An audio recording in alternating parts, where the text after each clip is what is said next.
Saya sudah menulis berapa kali, Sri Mulyani ini gagal, bukan hanya gagal, melanggar konstitusi. Jangan tampilkan Anda punya harta kekayaan, jangan pamerkan harta kekayaan. Jadi seolah-olah bukan jadi lihat bahwa bagaimana menghasilkan harta kekayaan itu, tetapi seolah-olah jangan pamerkan. Berarti boleh kita korupsi asal jangan ditampilkan kepada para pejabat negara bahwa ini negara sudah terpuruk. Anda pejabat-pejabat ini mempunyai empati lah di situ. Apakah rakyat Indonesia itu memang pantas mendapatkan suatu kemiskinan begitu? Ini kan saudara-saudara kita semua. Kenapa kalian tidak membuat mereka itu lebih sejahtera gitu kan?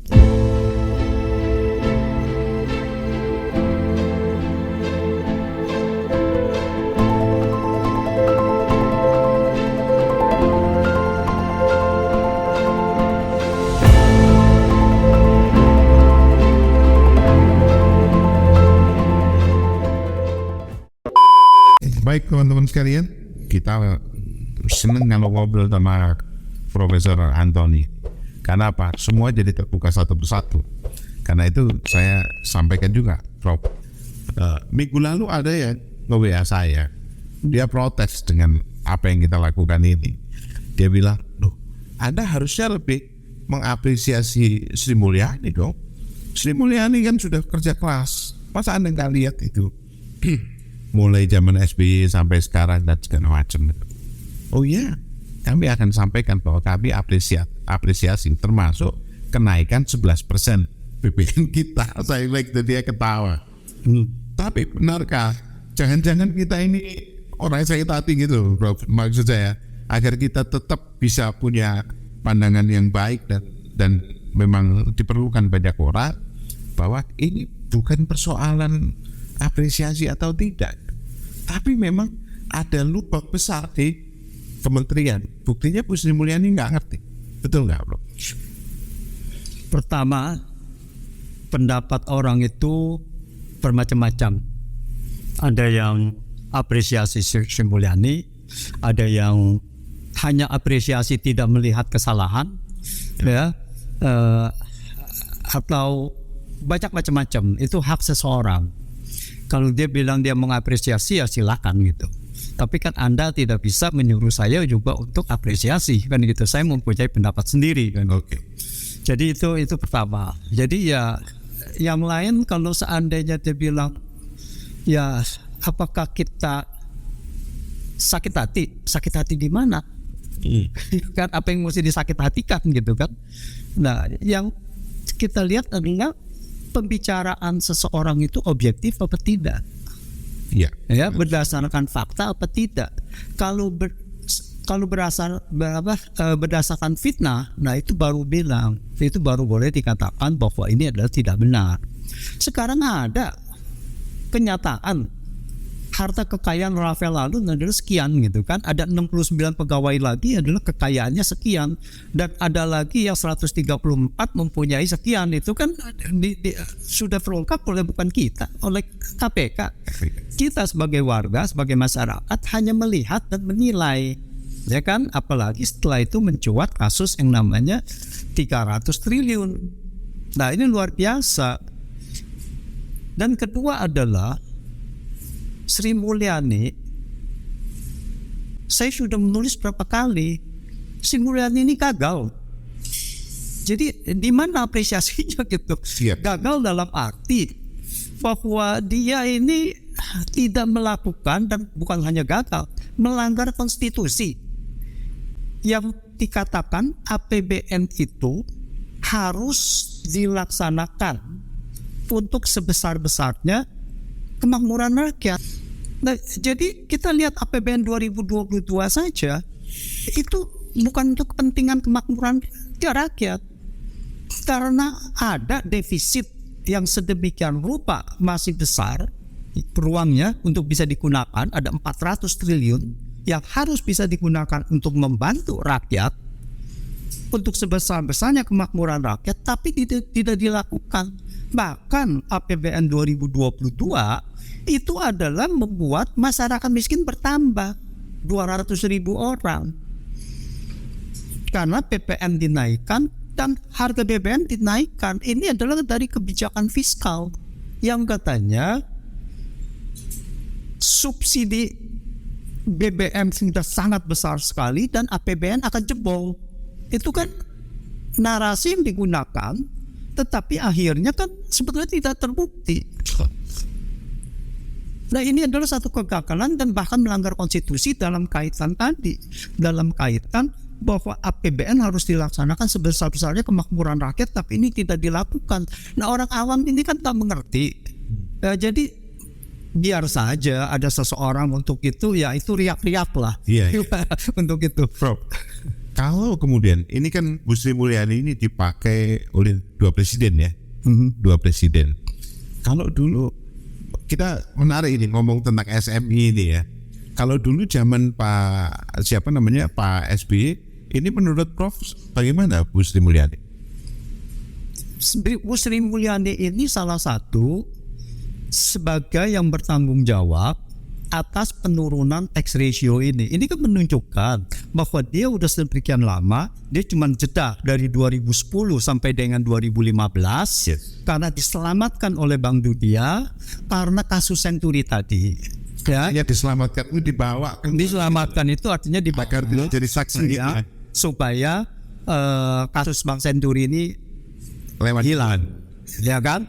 Kenapa? Karena setelah itu KPK 2 kali kalau nggak salah harus memeriksa Sri Mulyani itu ke Washington, saksi.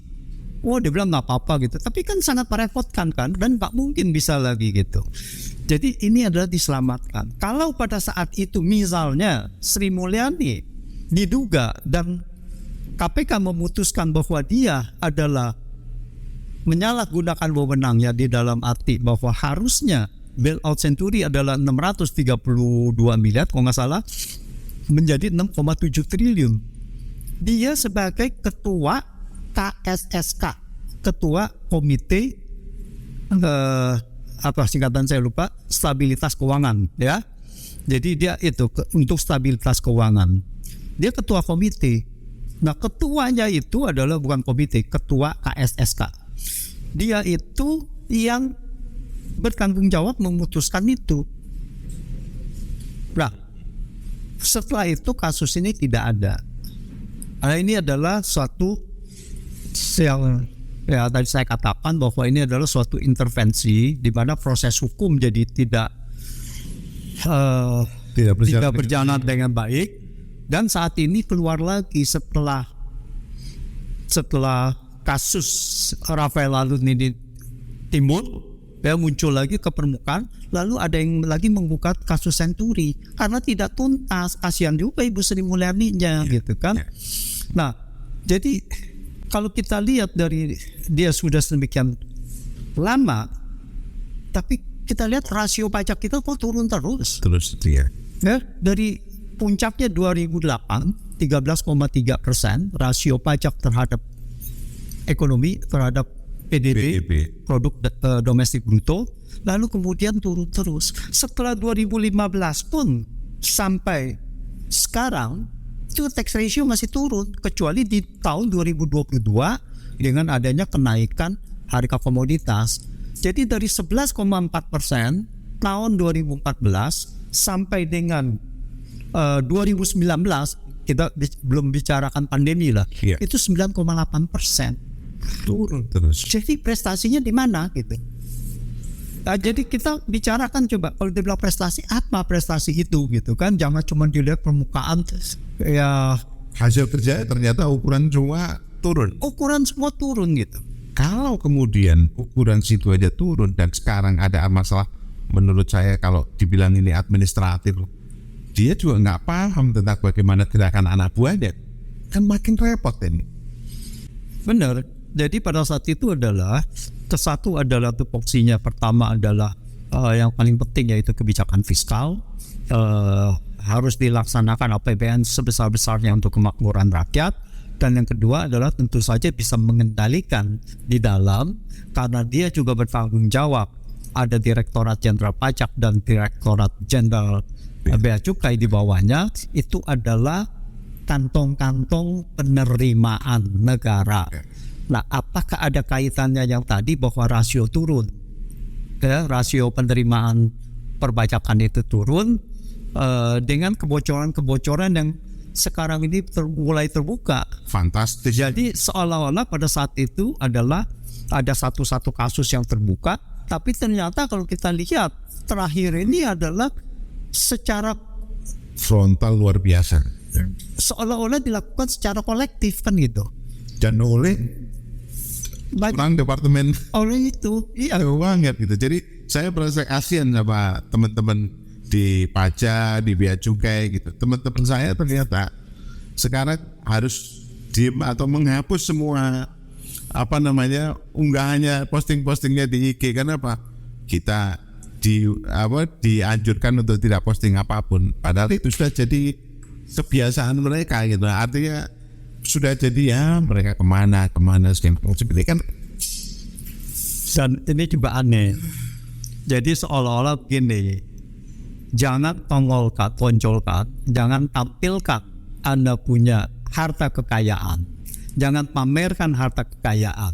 Jadi seolah-olah bukan jadi lihat bahwa bagaimana menghasilkan harta kekayaan itu, tetapi seolah-olah jangan pamerkan. Artinya apa? Boleh nyolok. Jadi kan yang beredar kan di media sosial begitu. Iya. Oh, berarti boleh kita korupsi asal jangan ditampilkan. Kecuali lebaran pulangnya. Itu aneh itu. Jadi sebetulnya adalah larangan itu tidak perlu dan justru membuat blunder gitu. Saya kira juga dalam mengatasi krisis yang dilakukan oleh Departemen Keuangan ini salah memilih kata, salah memilih mana yang harus diberesin dulu, sehingga semakin luar biasa. Dan alun ini jadi pembuka pintu yang dikirim oleh Tuhan kira-kira ya, untuk membuka kotak Pandora yang besar. Iya. Jadi saya nggak tahu ini dibuka oleh siapa. Iya, saya mengandaikan saja. Saya mengandaikan. Tapi bisa juga adalah ini adalah tangan-tangan yang memang mau membuka gitu. Gak ada ya. Tapi itu mungkin ya, toh. Ya bisa saja gitu kan. Kita tidak tahu, makanya saya bilang saya tidak tahu dan tidak bisa menduga-duga. Tapi kemungkinan itu terbuka saja gitu. Kalau Profesor ngomong begitu, saya itu merasa bahwa di dalam negara kita ini ada pasukan atau kita sebut squad atau apa yang kemudian menjalankan itu semua. Oh ini coba naikkan ini. Oh ini banyak sebelum ini banyak kasus yang kemudian ada di depan kita kan. Sekarang semua hilang, semua ke Sri Mulyani. Sri Mulyani yang manis itu dan duduk baik itu sekarang menghadapi badai yang luar biasa. Iya, jadi bisa seperti misalkan kasus Sambo itu kan langsung juga meledak 155 triliun. Ada uang beredar dari judi ilegal. Itu sudah bikin heboh itu. Dan ini sekarang 300 triliun. Lebih heboh lagi dari kasus Sambo gitu. Oh, iya. Ya, dan kasus Sambo berakhirnya memang ada yang dihukum, tetapi dihukumnya kan tidak sampai akar masalahnya, tidak menyelesaikan akar masalah. Iya kan. Begini, tidak menyelesaikan akar masalah. Kita tahu bahwa ini kasus pembunuhan adalah satu hal. Iya. Tapi di mana angka 155 triliunnya itu? Hilang begitu. Nah, kok itu tidak ada penyelidikan lagi yang lanjut gitu untuk itu. Nah, itu satu. Nah, ini juga ya jangan sampai ada 1-2 orang Rafael Alun mungkin dihukum untuk itu ya. Tetapi artinya yang di bawah gunung esnya ini adalah masih mengambang terus. Tetap bercokol di bawah kekuasaan. Iya, nah jangan sampai begitu. Tetapi ya saya mau beginilah, yang saya himbau adalah kepada para pejabat negara bahwa ini negara sudah terpuruk. Ini rakyat miskin Indonesia ini sangat besar sekali. Menurut Bank Dunia, menurut BPS itu rakyat miskin kita ada 26,36 juta dengan pendapatan di bawah 550.000 lah kurang lebih ya, per orang 550 ribu per orang per bulan. Tapi itu tahun September 2022. Tetapi kalau kita lihat jumlah rakyat miskin yang mempunyai pendapatan 590.000 per orang per bulan, ya sekali lagi 590.000 per orang per bulan, itu mencapai 62 juta pada tahun 2021. 60, saya ulang. Masyarakat miskin yang punya pendapatan 590.000 Di bawah 590.000 jumlahnya 62 juta menurut Bank Dunia. Ya luar biasa. Terus kita tambahkan lagi, menurut Bank Dunia, masyarakat atau jumlah penduduk yang mempunyai pendapatan di bawah 1,1 juta pada tahun 2021 mencapai 160,7 juta. lebih banyak. Wah, pasti karena kan naik ke 101,1 juta per orang per bulan. Beruang. Masyarakat yang punya pendapatan 1,1 juta Di bawah 1,1 juta itu 160,7 juta. 160,7 juta. Nah, Anda pejabat-pejabat ini mempunyai empati lah di situ. Apakah rakyat Indonesia itu memang pantas mendapatkan suatu kemiskinan begitu dengan negara yang kaya raya? Ya. Nah, inilah yang kita minta, bahwa ini kan saudara-saudara kita semua. Kenapa kalian tidak membuat mereka itu lebih sejahtera gitu kan? Jadi ini ketimpangannya sudah luar biasa. Kita punya pendapatan per kapita rendah, jauh lebih rendah dari Malaysia, jauh lebih rendah dari Thailand. Tetapi masalahnya adalah kesenjangan sosialnya yang sangat tinggi. Nah, ini adalah suatu benar-benar ada gak sih moral etikanya? Kebangetan ini, Prof. Kebangetan sekali. Nah, inilah Anda harus berpikir, ini harus benar-benar dituntaskan. Kita memperbaiki bagaimana negara ini bisa meningkatkan kesejahteraan, bisa meningkatkan mencerdaskan bangsa dan sebagainya.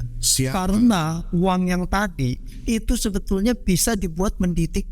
Kita punya masuk ke dana ke pendidikan kita supaya rakyat-rakyat kita itu bisa menjadi lebih pintar gitu, mencerdaskan bangsa Indonesia.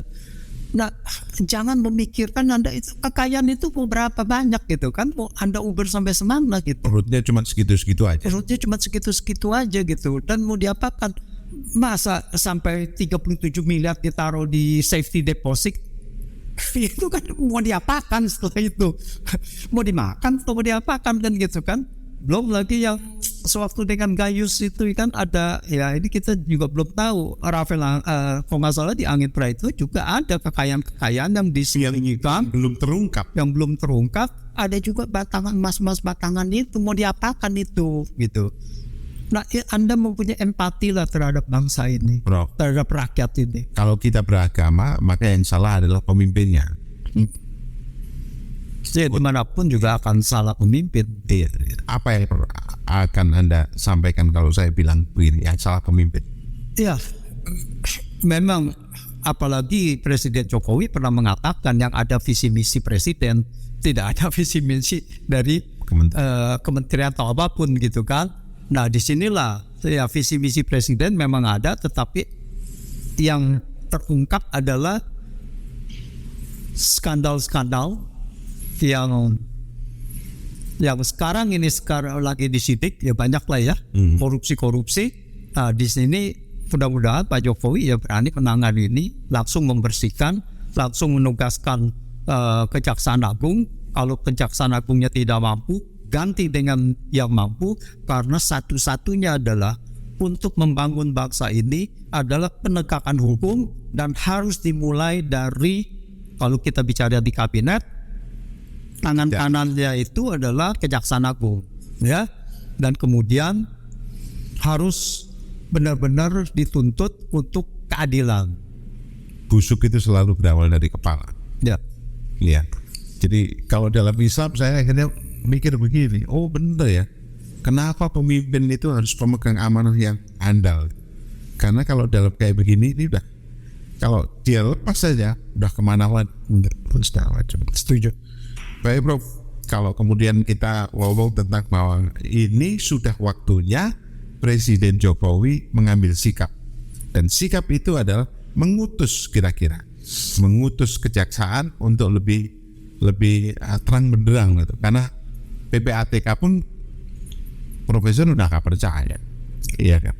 Jadi mungkin dia belum jalan ini kejaksaan. Semoga kejaksaan tidak masuk angin, ya kan? Iya, kejaksaan juga kita lihat kinerjanya juga ini tidak benar-benar seperti yang diharapkan. Ini banyak kasus-kasus yang terbengkalai juga. Nah, untuk itu adalah kita juga bisa melihat evaluasi apakah Kejaksaan Agung yang sekarang ini sudah tepat atau belum. Kalau dia masih belum tepat, ya harusnya diganti benar-benar orang yang tidak ada kompromi, yang benar-benar bisa mengawal Pak Jokowi. Kalau dia mau meninggalkan legasi, ya silakan gitu kan. Ini adalah satu legasi yang sangat bagus sekali gitu untuk